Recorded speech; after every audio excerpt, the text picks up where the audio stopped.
নমস্কার বন্ধুরা, সবাই কেমন আছেন? আশা করি খুব ভালো আছেন। আপনাদের আশীর্বাদে আমিও খুব ভালো আছি। কাকুলি ব্লগে আপনাদের স্বাগত জানিয়ে আমার সোমবারের সকালটা শুরু করে দিলাম। আজ তো সোমবার, জানেন, শ্রাবণ মাসের তৃতীয় সোমবার। তো যথারীতি ঠাকুর ঘরে চান করে চলে এসেছি। মেয়েও স্কুল যাবে, মেয়েও কিন্তু রেডি হয়ে গেছে। তো আমি এইখানে কি দাদা বাজার এনেছে সেটাকে আগে চলুন দেখে নিই। তো আলু এনেছে, নানা রকমের ফল এনেছে, ফুল এনেছে। গাছ থেকে একটা উচ্ছে পেরে নিলাম। এত বৃষ্টি হচ্ছে দুদিন ধরে, কি বলবো আর বন্ধুরা, কলকাতায় প্রচুর বৃষ্টি হচ্ছে এই 2-3 দিন ধরে। চলুন গাছ থেকে না কটা লঙ্কা আর একটা উচ্ছে, অনেকগুলো উচ্ছে হয়েছে। এমন জায়গায় হয়েছে সেটা আর পারা যাবে না। বৃষ্টি পড়ছে যেহেতু, ছাদ পুরো পিছল হয়ে গেছে। এই পিছলের জায়গায় যদি পড়ে যাওয়া যায় ব্যাস। আর তো আপনাদের দাদাকে বলছি যেও না, যেও না, পড়ে যাবে। তুই দেখ দেখ দেখ, বলছি পড়ে যাবে। এই যে এখানটা, এই যে এই যে হ্যাঁ হ্যাঁ হ্যাঁ হ্যাঁ,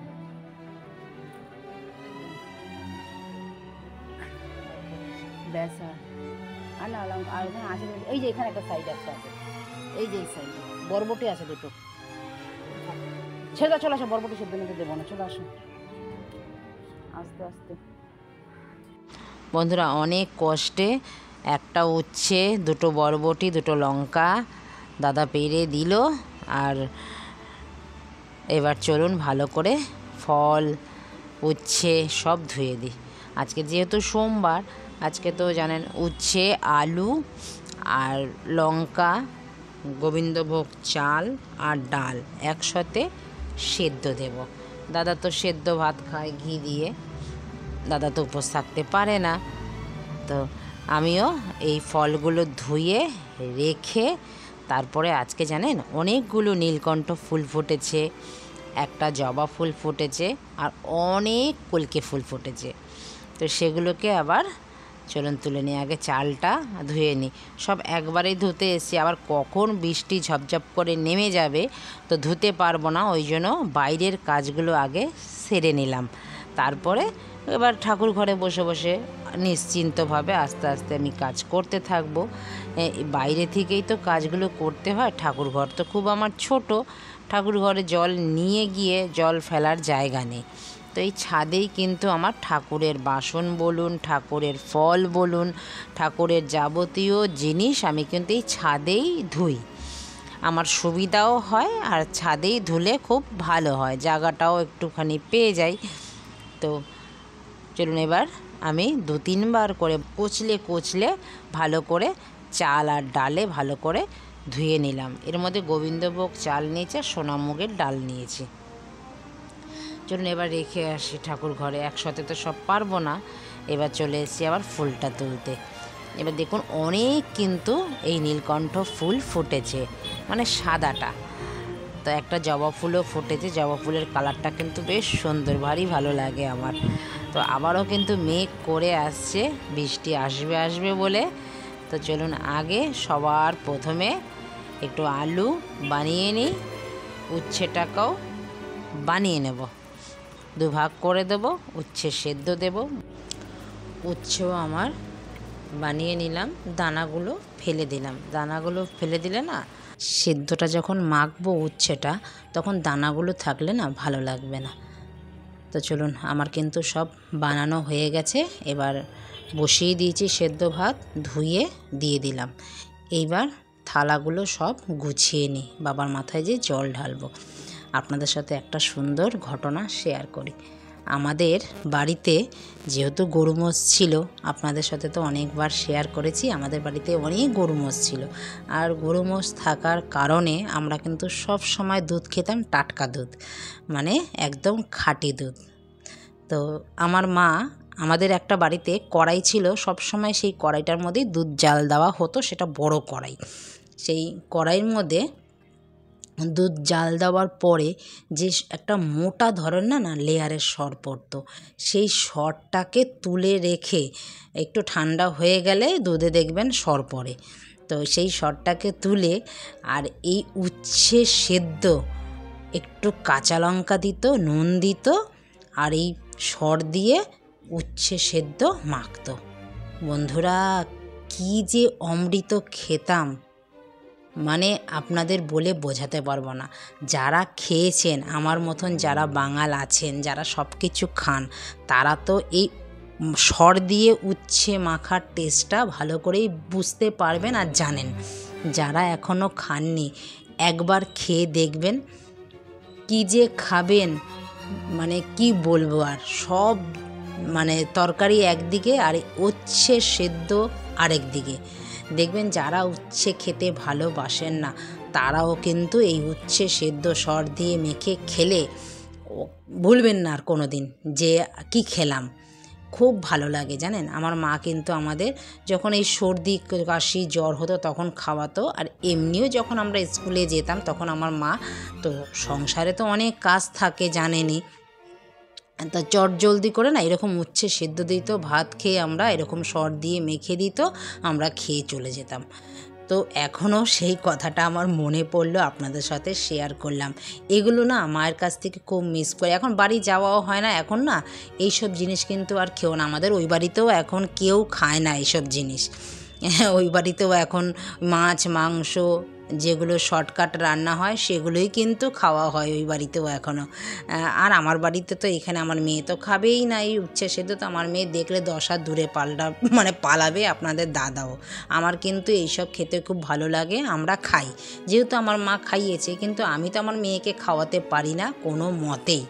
আমরা কিন্তু খেতাম, আমরা মায়ের কথা শুনে এগুলো খেতাম, ভালো লাগতো আমাদের। আমরা কিন্তু তার জন্য এই টেস্টগুলো বুঝি আর খেয়েছি, আমরা কিন্তু সব কিছু খেতাম।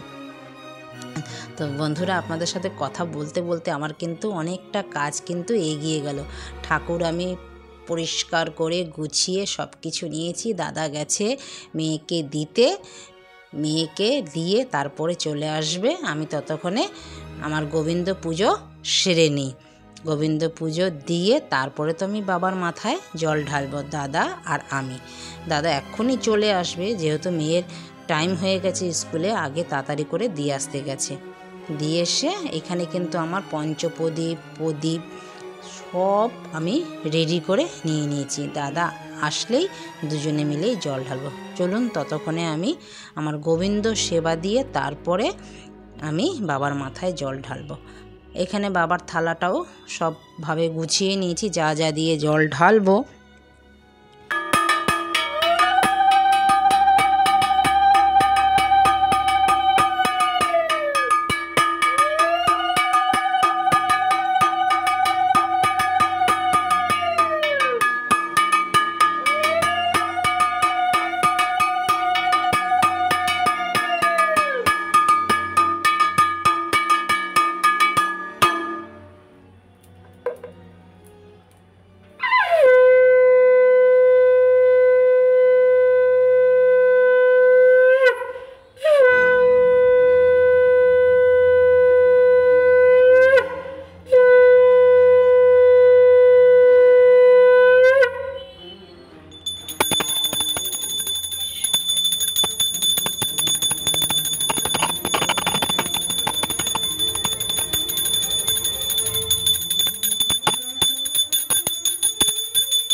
হে কৃষ্ণ করুণা সিন্ধু দীনবন্ধু জগৎপতে বিভূতি কাশুরাধাকান্ত নমস্তুতে ওম গোবিন্দায় নমঃ। গোবিন্দ।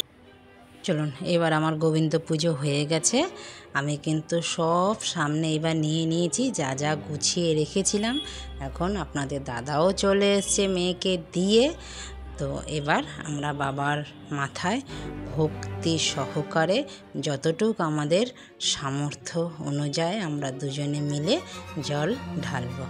প্রথম ঘি দিয়ে দিলাম বাবার মাথায়, এবার দেব কর্পূর, চন্দন যা যা গুছিয়ে রেখেছিলাম, ঘি, মধু, অগুরু, আকন্দ ফুলের মালা, জবা ফুল, কলকে ফুল, বেলপাতা, দই, দুধ, জল সব দিয়ে বাবা কিন্তু এতেই সন্তুষ্ট। জানেন, বাবাকে না বেশি কিছু দিতে লাগে না, শুধু ভক্তি সহকারে একটা বেলপাতা দিলেই বাবা কিন্তু শান্ত হয়ে যায়। এমনি তো শিব কিন্তু সব সময় শান্ত রূপেই বিরাজ করেন, সব সময় সেই মেডিটেশনেই থাকেন, খুবই শান্ত। হ্যাঁ, ওনার কিন্তু রুদ্রমূর্তিও কিন্তু আছে। যখন রুদ্রমূর্তি ধারণ করে তখন কিন্তু প্রলয়ের সৃষ্টি হয়, জানেন তো। চলুন, আমার কিন্তু এক এক করে বাবার মাথায় সব কিছু দিয়ে যা যা জোগাড় করে রেখে দিয়েছিলাম, এরম করে জোগাড় করে রাখলে কি খুব সুবিধা হয়, ভুলে যাওয়া যায় না, হয় না। সব সুন্দর করে গুছিয়ে রেখেছি একটা পরাতের মধ্যে। এবার দুজনে মিলেই সুন্দরভাবে ভক্তি সহকারে আমরা দুজনেই বাবার মাথায় জল ঢেলে শান্ত করে নিচ্ছি বাবাকে। তৃতীয় সোমবার আজকে, আর একটাই আছে। অন্য বার শ্রাবণ মাসে 5টা সোমবার পড়ে, এইবার কিন্তু 4টেই পড়েছে সোমবার, তো আর একটা আছে।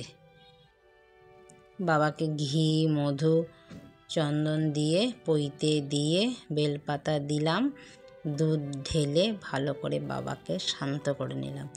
ধুতরা কাটা, ফুল, মালা সব কিছু দিয়ে দিলাম।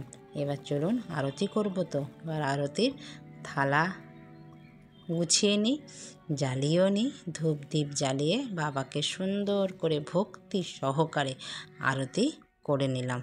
বাবার কাছে চেয়ে নিলাম যে যেখানে আছে আমার বন্ধুরা সবাই যেন ভালো থাকে।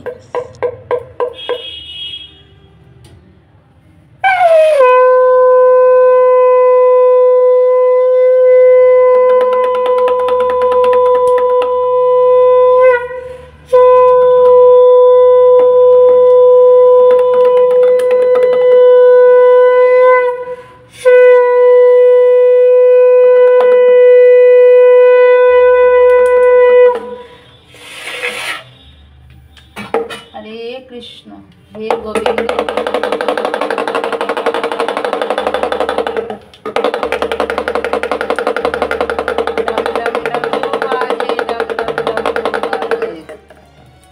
বন্ধুরা, আমার পুজো ভালোভাবে আমি শেষ করতে পারলাম।